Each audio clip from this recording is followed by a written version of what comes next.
ನಮಸ್ಕಾರ ಸ್ನೇಹಿತರೆ, ನಾನು ಡಾಕ್ಟರ್ ಸಿ ಶರತ್ ಕುಮಾರ್, ಲೈಂಗಿಕ ತಜ್ಞ ವೈದ್ಯ. ನಾನಿವತ್ತು ಈ ರೂಫ್ ಟಾಪ್ ಗಾರ್ಡನಿಂಗ್ ಅಂದರೆ ಮೇಲ್ಛಾವಣಿಯಲ್ಲಿರ್ತಕ್ಕಂತಹ ಕೈತೋಟವನ್ನು ಮಾಡೋದ್ರ ಮುಖಾಂತರ ಹೇಗೆ ಒಂದು ಲೈಂಗಿಕ ಶಕ್ತಿಯನ್ನು ಮತ್ತು ಲೈಂಗಿಕ ಆರೋಗ್ಯವನ್ನು ವೃದ್ಧಿಗೊಳಿಸ್ಕೊಳ್ಬೋದು ಅನ್ನೋದ್ರ ಬಗ್ಗೆ ತಿಳಿಸ್ಕೊಡ್ತೀನಿ. ನೋಡಿ, ನಿಮ್ಮ ಮನೆಯಲ್ಲಿ ಮೇಲ್ಛಾವಣಿ ಇದ್ದರೆ, ರೂಫ್ ಟಾಪ್ ಇದ್ದರೆ, ಅಲ್ಲಿ ಒಂದು ಕೈತೋಟವನ್ನು ಮಾಡೋದ್ರ ಮುಖಾಂತರ ದಿನನಿತ್ಯ ನಿಮಗೆ ವ್ಯಾಯಾಮ ಸಿಗುತ್ತೆ. ನಿಮಗೆ ಕೈಗಳಿಗೆ, ಕಾಲುಗಳಿಗೆ ಸಾಕಷ್ಟು ವ್ಯಾಯಾಮ ಸಿಗುತ್ತೆ. ಈ ಕೈಗಳು ಮತ್ತು ಕಾಲುಗಳನ್ನು ಸಾಕಷ್ಟು ಹೆಚ್ಚು ಉಪಯೋಗಿಸೋದ್ರಿಂದ ನಿಮ್ಮ ಈ ಒಂದು ರಕ್ತ ಚಲನೆ ದೇಹಕ್ಕೆ ಜಾಸ್ತಿ ಆಗುತ್ತೆ. ಅದರಲ್ಲೂ ಸಹ ಈ ಶಿಸ್ತುವಿಗೆ ಹೋಗತಕ್ಕಂತಹ ರಕ್ತ ಚಲನೆ ಜಾಸ್ತಿ ಆಗುತ್ತೆ. ಈ ರೀತಿ ರಕ್ತ ಚಲನೆ ಜಾಸ್ತಿ ಆದಾಗ ಶಿಸ್ತುವಿನ ನಿಮಿರಿಕೆ ಜಾಸ್ತಿ ಆಗುತ್ತೆ. ಅಂದರೆ ಎರೆಕ್ಟೈಲ್ ಡಿಸ್ಫಂಕ್ಷನ್ ಇರೋರಿಗೆ, ನಿಮಿರಿಕೆ ದೋಷ ಇರೋರಿಗೆ ಈ ರೀತಿ ದಿನನಿತ್ಯ ಪ್ರತಿನಿತ್ಯ ಈ ಒಂದು ಕೈತೋಟವನ್ನು ಮಾಡೋದ್ರ ಮುಖಾಂತರ ಶರೀರಕ್ಕೆ ವ್ಯಾಯಾಮ ಕೊಟ್ಟರೆ ಅದರಿಂದ ಸಾಕಷ್ಟು ಪ್ರಯೋಜನಗಳಿದೆ. ಬರೀ ಒಂದು ಭೌತಿಕವಾಗಿ ಅಲ್ಲ, ಮಾನಸಿಕವಾಗಿಯೂ ಕೂಡ ನಿಮಗೆ ತೃಪ್ತಿ ಮತ್ತು ನೆಮ್ಮದಿ ಸಿಗುತ್ತೆ. ಈ ಮಾನಸಿಕವಾಗಿ ತೃಪ್ತಿ ಮತ್ತು ನೆಮ್ಮದಿ ಸಿಕ್ಕಾಗ ನಿಮಗೆ ಒಂದು ಶರೀರದಲ್ಲಿ ಈ ಉತ್ಪಾದನೆ ಆಗತಕ್ಕಂತಹ ಏನು ಲೈಂಗಿಕ ಹಾರ್ಮೋನ್ಗಳಿದೆ ಅದು ಜಾಸ್ತಿ ಆಗುತ್ತೆ. ಈ ಸ್ನಾಯುಗಳನ್ನು ಸಂಕುಚಿತಗೊಳಿಸೋದ್ರ ಮುಖಾಂತರ ಮತ್ತು ಹಿಗ್ಗಿಸೋದ್ರ ಮುಖಾಂತರ ಈ ಒಂದು ಟೆಸ್ಟೋಸ್ಟಿರೋನ್ ಹಾರ್ಮೋನ್ ಆ್ಯಂಡ್ರೋಜನ್ಸ್ ಉತ್ಪಾದನೆ ಜಾಸ್ತಿ ಆಗುತ್ತೆ. ಆ್ಯಂಡ್ರೋಜನ್ಸ್ ಉತ್ಪಾದನೆ ಜಾಸ್ತಿ ಆದಾಗ ಲೈಂಗಿಕ ಕ್ರಿಯೆ ಜಾಸ್ತಿ ಆಗುತ್ತೆ. ಅದರಲ್ಲೂ ಸಹ ಈ ನಿಮಿರಿಕೆ ದೋಷ ಇರೋರಿಗೆ ಬಹಳಷ್ಟು ಪರಿಣಾಮಕಾರಿಯಾಗಿ ನಿಮಿರಿಕೆ ದೋಷ ಕಡಿಮೆ ಆಗ್ತಾ ಹೋಗುತ್ತೆ. ಶಿಸ್ತುವಿಗೆ ಹೋಗತಕ್ಕಂಥ ರಕ್ತ ಚಲನೆ ಜಾಸ್ತಿ ಆಗೋದ್ರಿಂದ ಶಿಸ್ತು ಕೂಡ ಹಿಗ್ಗುತ್ತೆ ಮತ್ತು ಅದರದ ಗಾತ್ರ, ಉದ್ದ ಮತ್ತು ದಪ್ಪ ಕೂಡ ಜಾಸ್ತಿ ಆಗ್ತಾ ಹೋಗುತ್ತೆ. ಅದರಿಂದ ಪ್ರತಿನಿತ್ಯ ನೀವು ಈ ಒಂದು ಗಾರ್ಡನಿಂಗ್ ಅಥವಾ ಕೈತೋಟ ಮಾಡೋದನ್ನು ರೂಢಿಸ್ಕೊಳ್ಳೋದ್ರಿಂದ ಭೌತಿಕವಾಗಿ ಅಲ್ಲದೆ ಮಾನಸಿಕವಾಗಿ ಕೂಡ ನಿಮಗೆ ತೃಪ್ತಿ ಸಿಗುತ್ತೆ. ಆ ತೃಪ್ತಿಯಿಂದ ಲೈಂಗಿಕ ಕ್ರಿಯೆ ಜಾಸ್ತಿ ಆಗುತ್ತೆ. ಜೊತೆಗೆ ಮೂರನೇ ಒಂದು ಅನುಕೂಲತೆ ಅಂದರೆ ನಿಮಗೆ ಈ ಒಂದು ಕೈತೋಟ ಮಾಡೋದ್ರ ಮುಖಾಂತರ ನಿಮಗೆ ಮನಸ್ಸಿಗೆ ಆಹ್ಲಾದಕರವಾದ ವಾತಾವರಣ ಉಂಟು ಮಾಡೋದಲ್ಲದೆ ನೈಟ್ರಿಕ್ ಆಕ್ಸೈಡ್ ಕೂಡ ಉತ್ಪಾದನೆ ಜಾಸ್ತಿ ಆಗುತ್ತೆ.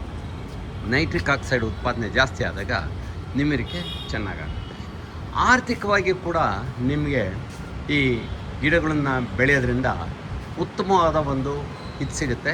ಜೊತೆಗೆ ಅಶ್ವಗಂಧ ಮತ್ತು ಅಲೋವೆರಾ ಇಂತಹ ಒಂದು ಗಿಡಗಳನ್ನ ಬೆಳೆಯೋದ್ರ ಮುಖಾಂತರ, ಅವುಗಳನ್ನ ಸೇವನೆ ಮಾಡೋದ್ರ ಮುಖಾಂತರ ಲೈಂಗಿಕ ಆಸಕ್ತಿ ವೃದ್ಧಿಯಾಗುತ್ತೆ. ಶತಾವರಿ ಇರ್ಬೋದು, ಅಥವಾ ಅಲೋವೆರಾ ಇರ್ಬೋದು, ಅಥವಾ ತುಳಸಿ ಇರ್ಬೋದು, ಇವುಗಳನ್ನು ನೀವು ಬೆಳೆಯೋದ್ರ ಮುಖಾಂತರ ಮತ್ತು ಅವುಗಳನ್ನ ದಿನನಿತ್ಯ ಉಪಯೋಗಿಸೋದ್ರ ಮುಖಾಂತರ ನಿಮ್ಮ ಲೈಂಗಿಕ ಚಟುವಟಿಕೆ ಜಾಸ್ತಿ ಆಗ್ತಾ ಹೋಗುತ್ತೆ. ಜೊತೆಗೆ ಏನು ಒಂದು ಕಣ್ಣಿಗೆ ತಂಪು ಸಿಗುತ್ತೆ, ಹೀಗೆ ದೃಷ್ಟಿಗೆ ಅಂದರೆ ಹಸಿರು ಮತ್ತು ವಿವಿಧವಾದ ಹೂಗಳಿಂದ ನೋಡೋದ್ರ ಮುಖಾಂತರ ಕಣ್ಣಿಗೆ ಒಂದು ತಂಪು ಸಿಗೋದ್ರ ಮುಖಾಂತರ ಲೈಂಗಿಕ ಆಸಕ್ತಿ ಕೂಡ ವೃದ್ಧಿಯಾಗುತ್ತೆ. ಮತ್ತು ನಿಮಗೆ ಈ ಇವುಗಳನ್ನ ಬೆಳೆದು ಮಾರೋದ್ರ ಮುಖಾಂತರ ನಿಮಗೆ ಸಾಕಷ್ಟು ಹಣಕಾಸು ಕೂಡ ಸಿಗೋದ್ರ ಮುಖಾಂತರ ಆ ಹಣಕಾಸನ್ನು ಉಪಯೋಗಿಸಿ ಅದರಿಂದ ನಿಮಗೆ ಬೇಕಾದಂತಹ ಔಷಧಿಗಳನ್ನು ನೀವು ಖರೀದಿಸುವ ಮುಖಾಂತರ ನಿಮಗೆ ಇನ್ನೂ ಹೆಚ್ಚಿನ ಲಾಭ ಕೂಡ ಸಿಗುತ್ತೆ. ಅಂದರೆ ಆರ್ಥಿಕವಾಗಿ, ಭೌತಿಕವಾಗಿ, ಮಾನಸಿಕವಾಗಿ ನಿಮಗೆ ಒಂದು ನೆಮ್ಮದಿಯನ್ನು ಕೊಡೋದ್ರ ಮುಖಾಂತರ ಲೈಂಗಿಕ ಆಸಕ್ತಿ ವೃದ್ಧಿಯಾಗುತ್ತೆ, ಲೈಂಗಿಕ ಶಕ್ತಿ ಕೂಡ ವೃದ್ಧಿಯಾಗುತ್ತೆ. ನಿಮಿರಿಕೆ ದೋಷ ಮತ್ತು ಶೀಘ್ರಸ್ಖಲನದಂತಹ ತೊಂದರೆಗಳು ಕೂಡ ನಿವಾರಣೆ ಆಗುತ್ತೆ. ಆದ್ದರಿಂದ ಸ್ನೇಹಿತರೆ, ನೀವು ನಿಮ್ಮ ಮನೆಯಲ್ಲಿ ಒಂದು ಕೈತೋಟವನ್ನು ಆರಂಭಿಸಿ, ಅದರ ಮುಖಾಂತರ ನಿಮಗೆ ವ್ಯಾಯಾಮ ಸಿಗುತ್ತೆ. ಜೊತೆಗೆ ವ್ಯಾಯಾಮದ ಜೊತೆಗೆ ನಿಮಗೆ ಈ ಒಂದು ಏನು ತೂಕ ಇದೆ ಆ ತೂಕ ಕೂಡ ಕಡಿಮೆ ಆಗುತ್ತೆ. ಆ ತೂಕ ಕಡಿಮೆ ಆಗೋದ್ರಿಂದ ಏನಾಗುತ್ತೆ, ನಿಮಗೆ ಇನ್ನೂ ಹೆಚ್ಚಿನ ಲೈಂಗಿಕ ಶಕ್ತಿ ಆಗುತ್ತೆ. ಯಾಕೆಂದರೆ ತೂಕ ಕಡಿಮೆ ಆದಾಗ ಶರೀರದಲ್ಲಿರತಕ್ಕಂತಹ ಕೊಲೆಸ್ಟ್ರಾಲ್ ಕಡಿಮೆ ಆಗುತ್ತೆ. ಕೊಲೆಸ್ಟ್ರಾಲ್ ಕಡಿಮೆ ಆದಾಗ ಈ ರಕ್ತ ನಳಿಕೆಗಳ ಒಳಗಡೆ ಏನು ಒಂದು ಅತಿರೋಮ ಕಲೆಕ್ಟ್ ಆಗಿರ್ತದೆ, ಆ ಅಥೆರೋಸ್ಕ್ಲೆರೋಸಿಸ್ಸು ಅಂದರೆ ಒಂದು ಪ್ಲೇಕ್ ಫಾರ್ಮೇಷನ್ ಆಗಿರುತ್ತೆ, ಅದು ಕೂಡ ಕಡಿಮೆ ಆಗುತ್ತೆ. ಆಗ ರಕ್ತ ಚಲನೆ ಜಾಸ್ತಿ ಆಗುತ್ತೆ. ರಕ್ತ ಚಲನೆ ಜಾಸ್ತಿ ಆದಾಗ ಶಿಶುವಿನ ನಿಮ್ಮರಿಕೆ ಕೂಡ ಇನ್ನೂ ಜಾಸ್ತಿ ಆಗುತ್ತೆ. ಅದರಿಂದ ಸ್ನೇಹಿತರೆ, ಇವತ್ತಿಂದ ನೀವು ಈ ಒಂದು ಕೈತೋಟವನ್ನು ಆರಂಭಿಸಿ.